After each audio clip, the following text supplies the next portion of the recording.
So this isn't an I'm upset video, this is I'm a little bit annoyed video.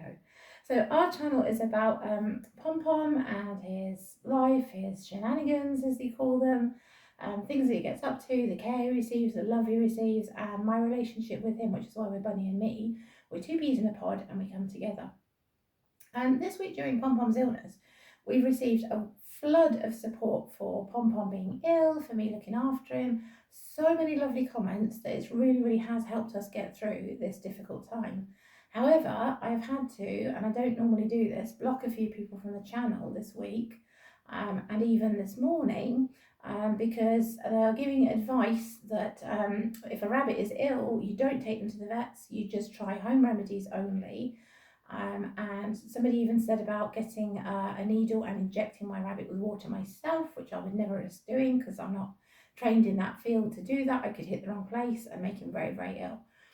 So I put up a video today, late last night, of Pom Pom to show you that he really does not like having medication taken. Now the funny thing is a lot of rabbits will take it from the syringe almost as though they're having a treat. I've seen that before and I've sat there and thought, oh my goodness, the difficulties I have giving Pom Pom medication at medication time. He hates it. He always has done. He'll fight, he'll growl. He's even swatted me once before and bit me.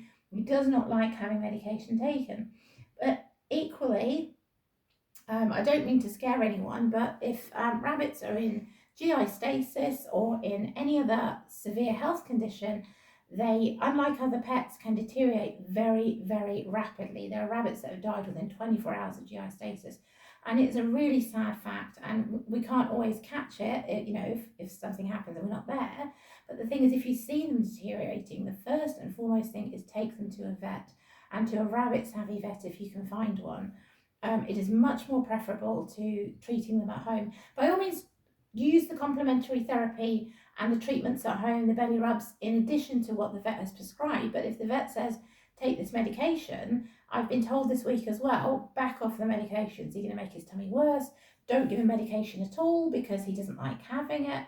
So I have a 13-year-old son. When my son was ill, especially as a child, if he was ill, UTI, infection, anything like that, I would take him to a doctor. Now, if I was to just self-treat him at home with belly rubs and not give him medication because he cried because he didn't like the taste of it, and I pandered to him and didn't give him the medication, Mommy, you right?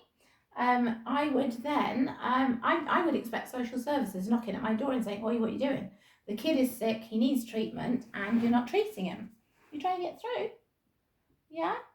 So in the same way, when you take a pet into your home, you are taking responsibility for them and their health and their welfare. Now, I got Pom Pom insured with medical insurance when I first got him. I would always advocate that you do that if you can. It's a little bit of money every month. It's not a lot, and that means that if he's sick, if he needs admitting, admitting him as a day case this week with his medications and his scans. He was in the vets for 4 hours and it cost me in excess of £400. So it is costly, it is a lot of money, but you know, I wouldn't not take my son to the doctors because it costs. Now, look, thankfully, I have the NHS in the UK. I know other places do have to pay for healthcare, and it is difficult. But you know, he's my responsibility now. He's my baby. He's my responsibility. If he needs, he's playing. If he needs healthcare for any reason, I'm the one who fits the bill, and I'm the first one to take him there. And I would really strongly suggest that if you see your rabbit is sick, any signs of infection, not pooing, not peeing, being very different to what they usually are, please take them to a rabbit savvy vet. Don't leave it and that chance that the rabbit could deteriorate and get worse. And I would really advocate that. And as I said, I don't normally block people on this channel. We're full of bombarded with love on this channel and support on this channel, but unfortunately I have had to block 2 or 3 people even today for just going on and saying, get a needle yourself and give them fluids.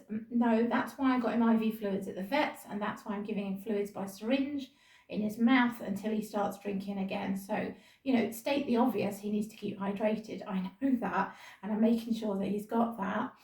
Never try, please never try injecting your rabbit yourself. You don't know if you're getting into the right muscle, if you hit a vein. If anything goes wrong, it's a serious risk to take. And by all means, home remedies, tummy rubs, you know, it's great to get that advice, but please make sure that's always alongside whatever the vet has prescribed. In terms of laying off medications the vet has given me, because they upset his tummy, I saw a rabbit savvy vet. She's used to treating rabbits and only rabbits, small furries and exotics. We are aware that they can upset his tummy. She did say to me when he was there, for example, imiprid is given for GI stasis, and she said, but she needs to check it's not a blockage, because if it's a blockage, imiprid can actually worsen it. So she does know what she's talking about, and the meds she gave me, I would have to give Pom Pom, regardless of any advice I get here on the channel about laying off the meds and not giving him medication, because obviously, you know, the risks are if he's not given that painkiller, he won't pee again. And if he doesn't pee, he will get dehydrated, he will get sick, he won't eat. So he needed that strong painkiller in order to get him moving again, comfortably pass urine. And as you can see, a couple of days later, he's healthy again, he's eating, and we're backing off the meds one by one with the vet's advice. So as I said, you know, if my son, I got a medication for a serious health issue and he said to me, I don't like the taste of that, Mum, I'm not having it, I just say, be quiet and take the medicine, because sometimes as a parent there has to come tough love. You have to do things that they don't particularly like because you've got their best interests at heart, and at the end of the day you want them happy, healthy, and that's all you want for them, happy, healthy, and to know that they're loved. And tough love comes with having to give medication even if they don't want it, they don't like it.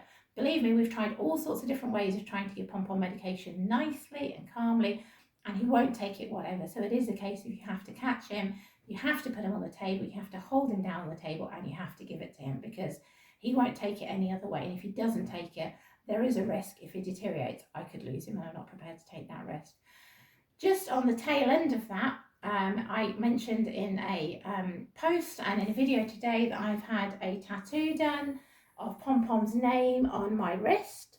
So just to let you know, my son was tattooed on my wrist a couple of years ago, and he is 13, he's my only child. I then suffered 3 miscarriages, and baby number 2, it was clear, was never going to happen, and it's now too late in my life, obviously, with things that have happened, to conceive another child anyway. So that was unfortunate for me in life, but Pom Pom, he was my fur baby.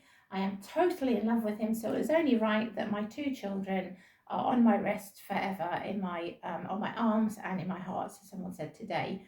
And Pom Pom I am treating as a child. So anything that I would do for my own son, I would also do for Pom Pom. And unfortunately, that means sometimes taking him to the vets, giving him meds, even if he doesn't like it. Because at the end of the day, as his parent, all I want is to have his best interests at heart and take the best care of him that I can and give him the best life that I can. So sorry I've had a bit of a rant. You know, supporters on the channel will understand where I'm coming from. And I have had to block a few people, sadly, and I don't normally do that. But just to say, please, please, please, if your rabbit is sick, seek out the help of a vet.